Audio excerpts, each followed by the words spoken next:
Hi friends, welcome to our channel. ఈ వీడియోలో మనం రీసెంట్గా జరిగినటువంటి కరెంట్ అఫైర్స్కి సంబంధించిన కొన్ని ఇంపార్టెంట్ బిట్స్ అనేవి ప్రాక్టీస్ చేసుకుందాం. సో మనకి ఇవి రాబోయే అన్ని ఎగ్జామ్స్ కూడా చాలా యూజ్ అవుతాయి. సో ఆల్రెడీ ఏపీలో అతి త్వరలోనే గ్రూప్ 2 ఎగ్జామ్ కూడా ఉంది. సో దానికి సంబంధించి మనకి ఇవి చాలా యూజ్ అవుతాయి కాబట్టి ఖచ్చితంగా వీడియో లైక్ చేసి ఖచ్చితంగా ఎండ్ వరకు చూడండి. సో ఇక లేట్ చేయకుండా వీడియో స్టార్ట్ చేసుకుందాం. సో ఇక్కడ ఫస్ట్ క్వశ్చన్ చూసినట్టయితే, సుప్రీంకోర్టు వజ్రోత్సవ వేడుకలను 2024 జనవరి 28న ప్రధాని మోడీ ప్రారంభించారు అన్నాడు. ఆ తర్వాత సుప్రీంకోర్టు మొదటి ప్రధాన న్యాయమూర్తి జస్టిస్ ఎస్జే కానియా. నెక్స్ట్ చూసినట్టయితే 2027 సెప్టెంబర్ 24న మొదటి మహిళా ప్రధాన న్యాయమూర్తిగా జస్టిస్ బివి నాగరత్న బాధ్యతలు చేపట్టే అవకాశం ఉంది. నెక్స్ట్ చూసినట్టయితే సుప్రీంకోర్టు ప్రధాన న్యాయమూర్తులుగా పనిచేసిన తెలుగు వ్యక్తులు జస్టిస్ కోకా సుబ్బారావు అలాగే జస్టిస్ ఎన్వి రమణగా ఇచ్చాడు మనకు. సో ఇందులో మనం రైట్ ఆన్సర్ కనుక చూసినట్టయితే ఫస్ట్ ఆప్షన్ చూడండి, సుప్రీంకోర్టు వజ్రోత్సవ వేడుకలను 2024 జనవరి 28న ప్రధాని మోడీ ప్రారంభించాడు అన్నాడు. ఇది మనకి రైట్ ఆన్సరే. నెక్స్ట్ సుప్రీంకోర్టు మొదటి ప్రధాన న్యాయమూర్తి జస్టిస్ ఎస్జే కానియా. ఇది కూడా మనకు రైట్ ఆన్సరే. సో సుప్రీంకోర్టు మొదటి ప్రధాన న్యాయమూర్తి ఎస్జే కానియా. సుప్రీంకోర్టు అనేది ఎప్పుడు ఏర్పడింది అంటే మొదటిగా 1774లో కోల్కతాలో ఏర్పడడం జరిగింది. సో అప్పటి ప్రధాన న్యాయమూర్తి ఎవరనేది మీరు కింద కామెంట్ బాక్స్లో కామెంట్ చేయండి. సో నెక్స్ట్ చూసినట్టయితే ఇక్కడ 2027 సెప్టెంబర్ 24న మొదటి మహిళా ప్రధాన న్యాయమూర్తిగా జస్టిస్ బివి నాగరత్న బాధ్యతలు చేపట్టే అవకాశం ఉంది.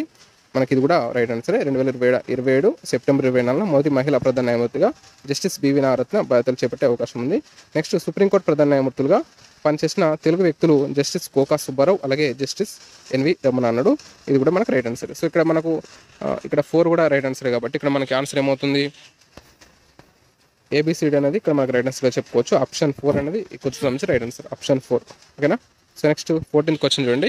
సో దీనికి సంబంధించిన ఆల్రెడీ 12 క్వశ్చన్స్ ఆల్రెడీ ప్రీవియస్ వీడియోలో చేయడం జరిగింది. సో ఆ వీడియో ఎవరైనా చూడడం వాళ్ళు ఉంటే ఆ వీడియో చూడండి, మీకు చాలా యూజ్ అవుతుంది రాబోయే ఎగ్జామ్స్కి. సో నెక్స్ట్ ఇక్కడ 14th క్వశ్చన్ చూడండి.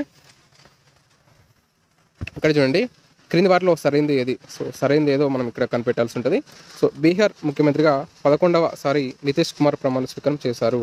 అలాగే నితీష్ కుమార్ జనతాదళ్ యునైటెడ్ పార్టీకి చెందినవారు. నెక్స్ట్ జేడీయూ పార్టీ 2003లో ఏర్పడింది. జేడీయూ పార్టీ గుర్తు సైకిల్ అన్నాడు. ఇక్కడ మనం ఫస్ట్ చూసినట్టయితే ఆప్షన్ ఏనే ఇక్కడ మనకు తప్పు ఉంది. ఎలా అంటే బీహార్ ముఖ్యమంత్రిగా మనకు నితీష్ కుమార్ 11వసారి ప్రమాణ స్వీకారం చేయలేదు, 9వసారి ప్రమాణ స్వీకారం చేశారు. ఓకేనా. నితీష్ కుమార్ జనతాదళ్ యునైటెడ్ పార్టీకి చెందినవారు అన్నాడు. ఇది మనకు రైట్ ఆన్సరే. నెక్స్ట్ జేడీయూ పార్టీ 2003లో ఏర్పడింది అన్నాడు. 2003లో ఏర్పడింది అన్నాడు. ఇక్కడైతే మనకు రైట్ ఆన్సర్. జేడీయూ పార్టీ 2003లో ఏర్పడింది. నెక్స్ట్ జేడీయూ పార్టీ గుర్తు సైకిల్ అన్నాడు. ఇక్కడైతే మనకు తప్పు. జేడీయూ పార్టీ గుర్తు సైకిల్ కాదు, మనకు జేడీయూ పార్టీ గుర్తు ఏంటంటే బాణం, విల్లు. ఓకేనా. ఇక్కడ మనకు option 1 and A and D wrong answer కాబట్టి మనకు బీసీ మాత్రమే సరైనవి. అంటే ఆప్షన్ 1 అనేది ఇక్కడ రైట్ ఆన్సర్, ఆప్షన్ 1. ఓకేనా. సో నెక్స్ట్ 15th క్వశ్చన్ చూడండి. ఇటీవల లోక్సభ స్పీకర్ ఓం బిర్లా పార్టీ ఫిరాయింపుల నిరోధక చట్టంపై సమీక్షకు రాహుల్ నర్వేకర్ సారథ్యంలో ఒక కమిటీని ఏర్పాటు చేశారు. ఆయన ప్రస్తుతం ఏ రాష్ట్ర స్పీకర్గా ఉన్నారు? ఇటీవల లోక్సభ స్పీకర్ ఓం బిర్లా పార్టీ ఫిరాయింపుల నిరోధక చట్టంపై ఒక సమీక్షకు రాహుల్ నర్వేకర్ సారథ్యంలోని ఒక కమిటీని ఏర్పాటు చేయడం జరిగింది. సో ఆయన ప్రస్తుతం ఏ రాష్ట్ర స్పీకర్గా ఉన్నారంటే మహారాష్ట్ర గుర్తుపెట్టుకోండి. నెక్స్ట్ చూసినట్టయితే సిమోర్గ్ రాకెట్తో ఇటీవల 3 ఉపగ్రహాలను కక్షలోకి ప్రవేశపెట్టిన దేశం ఏది?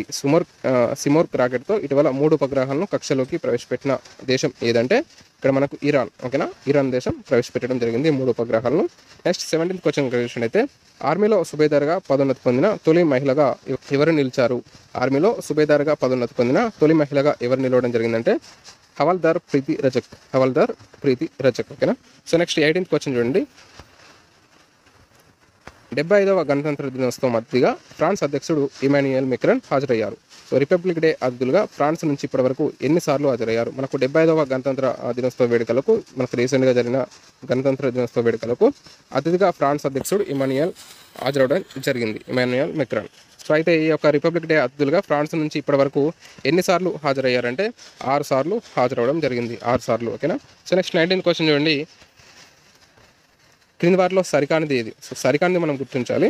సో ఇక్కడ చూసినట్టయితే ICC one day cricket of the year 2023గా విరాట్ కోహ్లీ ఎంపికయ్యారు. ICC one day cricketer of the year 2023గా మనకు విరాట్ కోహ్లీ ఎంపికవడం జరిగింది. ఇది రైట్ ఆన్సర్. నెక్స్ట్ 2012, 2017, 2018, 2023లో Kohli ICC one day cricketer of the ఇయర్గా ఎంపికయ్యారు. ఇది కూడా రైట్ ఆన్సరే. ఎప్పుడెప్పుడు 2012, 17, 18, 23. ఓకేనా. సో ఇందులో మన Kohli ICC one day cricketer of the ఇయర్గా ఎంపికవడం జరిగింది. Next ICC men's cricketer of the ఇయర్గా 2023గా పాట్ కమిన్స్ ఎంపికయ్యారు. ఐసీసీ మెన్స్ ఇక్కడ చూడండి men's cricketer of the year 2023గా ప్యాట్ కమిన్స్ ఎంపికయ్యారు అన్నాడు. ఇక్కడ మనకు ఇది కూడా రైట్ ఆన్సరే. ఇక్కడ మనకు మిగిలింది ఏంటి ఆప్షన్ డి. ఇది కనుక మనం చూసినట్టయితే ICC test cricketer of the ఇయర్గా గిల్ ఎంపికయ్యారు. ఇక్కడ మనకు ఇదే రాంగ్ ఆన్సర్. సో ఎందుకంటే ఐసీసీ క్రికెటర్ ఆఫ్ ది ఇయర్గా గిల్ కాదు Bumrah ICC cricketer of the ఇయర్గా బుమ్రా ఎంపుకోవడం జరిగింది. ఓకేనా. ఇక్కడ మనకు ఆప్షన్ డి అనేది ఇక్కడ రాంగ్ ఆన్సర్ కాబట్టి సరికానిదనివాడు కాబట్టి ఆప్షన్ 4 అనేది ఇక్కడ రైట్ ఆన్సర్. ఓకేనా, ఆప్షన్ 4. సో నెక్స్ట్ 20 క్వశ్చన్ చూద్దాం. నెక్స్ట్ ఇక్కడ 20 క్వశ్చన్ చూసినట్టయితే ఇటీవల మరణించిన పోగే గాంగోప్ ఏ దేశ అధ్యక్షుడు? ఇటీవల మరణించిన పోగే గాంగోప్ ఏ దేశ అధ్యక్షుడు అంటే నమీబియా అధ్యక్షుడు. ఓకేనా. సో నెక్స్ట్ 21 క్వశ్చన్ చూసినట్టయితే క్రింది వాటిలో సరైనది ఏది? సో సరైనది ఏదో మనం చూడాలి. ఇక్కడ రక్షణ మంత్రి రాజ్నాథ్ సింగ్ 2023 ఫిబ్రవరి 3న ఐఎన్ఎస్ సందాయక్ ప్రారంభించారు. రక్షణ మంత్రి రాజ్నాథ్ సింగ్ 2023 ఫిబ్రవరి 3న ఐఎన్ఎస్ సందాయక్ను ప్రారంభించడం జరిగింది. మనకి ఇది రైట్ ఆన్సర్. నెక్స్ట్ దేశీయంగా తయారు చేస్తున్న 4 భారీ సర్వే నౌకల్లో ఐఎన్ఎస్ సందాయక్ మొదటిది. ఇది కూడా రైట్ ఆన్సర్. దేశీయంగా తయారు చేస్తున్న 4 భారీ సర్వే నౌకల్లో ఐఎన్ఎస్ సందాయక్ అనేది మొదటిది. ఆ తర్వాత 110 మీటర్ల పొడవు, 16 మీటర్ల వెడల్పు, అలాగే 4130 టన్నుల బరువుతో ఇది ఉంది. మనకు ఇది కూడా రైట్ ఆన్సర్. 110 మీటర్ల పొడవు, 16 మీటర్ల వెడల్పు, అలాగే 4130 టన్నుల బరువుతో ఈ యొక్క ఐఎన్ఎస్ సందాయక్ అనేది ఉండడం జరిగింది. Next garden reach ship building engineers దీన్ని నిర్మించింది. Garden reach ship building engineers దీన్ని నిర్మించడం జరిగింది. ఇది కూడా మనకు రైట్ ఆన్సరే. ఓకేనా. ఇక్కడ మనకు 4 కూడా రైట్ ఆన్సర్ కాబట్టి ఆన్సర్ ఏమవుతుంది? ఆప్షన్ 4 అనేది ఇక్కడ మనకు రైట్ ఆన్సర్. ఆప్షన్ 4. ఓకేనా, దీనికి సంబంధించిన answer option 4. So next 22 question చూసినట్టయితే అంతర్జాతీయ అవినీతి సూచి 2023కి సంబంధించి సరైనది ఏది? అంతర్జాతీయ అవినీతి సూచి 2023కి సంబంధించి సరైనది గుర్తించమంటున్నాడు. సో దానికి సంబంధించి మనం చూసినట్టయితే తక్కువ అవినీతి ఉన్న దేశంగా డెన్మార్క్ తొలి స్థానంలో నిలిచింది. ఇది మనకు రైట్ ఆన్సర్. అత్యంత తక్కువ అవినీతి ఉన్న దేశంగా డెన్మార్క్ నిలవడం జరిగింది.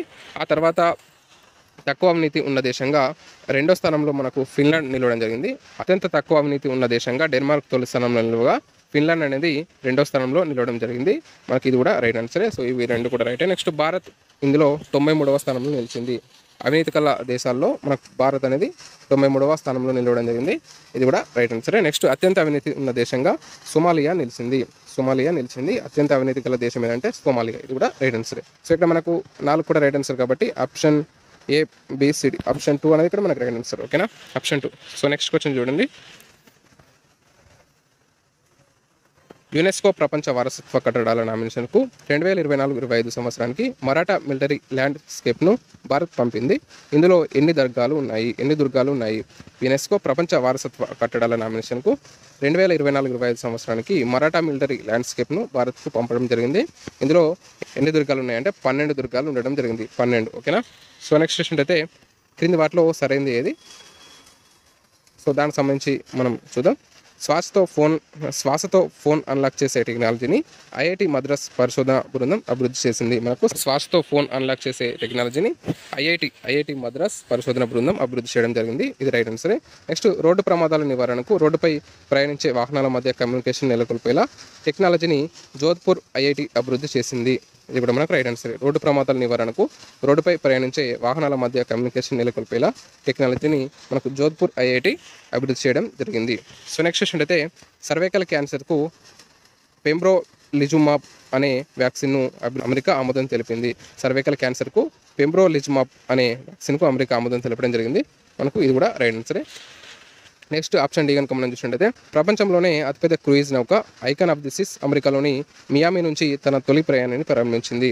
ప్రపంచంలోనే అతిపెద్ద క్రూయిజ్ నౌక ఐకాన్ ఆఫ్ ది సీస్ అమెరికాలోని మియామి నుంచి తన యొక్క తొలి ప్రయాణాన్ని ప్రారంభించడం జరిగింది. ఇక్కడ నుంచి అమెరికాలోని మియామి నుండి. ఓకేనా. ఇక్కడ మనకు ఇక్కడ కూడా ఆప్షన్ ABCD అనేది రైట్ ఆన్సర్ కాబట్టి ఆప్షన్ 2 అనేది ఇక్కడ మనకి రైట్ ఆన్సర్. ఆప్షన్ 2. ఓకేనా. సో నెక్స్ట్ క్వశ్చన్ చూసినట్టయితే సో ఇక్కడ చూడండి, ఇక్కడ క్వశ్చన్ పర్లేదు. సో అయితే ఇందులో మనం సరైనది ఏదో గమనించాలి. సో సరైనది చూడాలి. సో ఉగాండాలోని కంపాలలో G77 సదస్సు ఇటీవల జరిగింది. సో ఉగాండాలోని కంపాలలో G77 సదస్సు అనేది ఇటీవల జరిగింది అన్నాడు. నెక్స్ట్ G77లో 134 దేశాలు ఉన్నాయి. ఆ తర్వాత ఈ యొక్క సమావేశం థీమ్ వచ్చేసి లివింగ్ నో వన్ బిహైండ్ అనేది ఈ యొక్క సమావేశం యొక్క థీమ్గా చెప్పుకోవచ్చు. అలాగే ఉగాండా ప్రస్తుత అధ్యక్షుడు యవేరి ముసవేని అన్నాడు. సో ఈ క్వశ్చన్ సంబంధించి మీ రైట్ ఆన్సర్ అనేది మీరు కింద కామెంట్ బాక్స్లో కామెంట్ చేయండి. ఇది మనకు ఈ యొక్క కరెంట్ అఫైర్స్ సంబంధించి ముఖ్యమైన బిట్స్. సో వీటికి సంబంధించిన బిట్స్ అనేవి మీరు రాబోయే ఎగ్జామ్స్లో ఖచ్చితంగా పేపర్లో ఖచ్చితంగా చూస్తారు మీరు. సో ఇందులోని క్వశ్చన్స్ అనేటివి. సో కాబట్టి ఖచ్చితంగా ఈ వీడియో కనుక నచ్చినట్లయితే ఖచ్చితంగా మీరు ఖచ్చితంగా లైక్ చేయండి. సో లైక్ చేస్తే ఇంకెక్కువ మందికి రీచ్ అయ్యే ఛాన్స్ ఉంటుంది. సో దానివల్ల నేను ఇంకెక్కువ వీడియో చేయగలుగుతాను కాబట్టి ఖచ్చితంగా వీడియోకి లైక్ చేయండి. So thanks for watching. Thank you.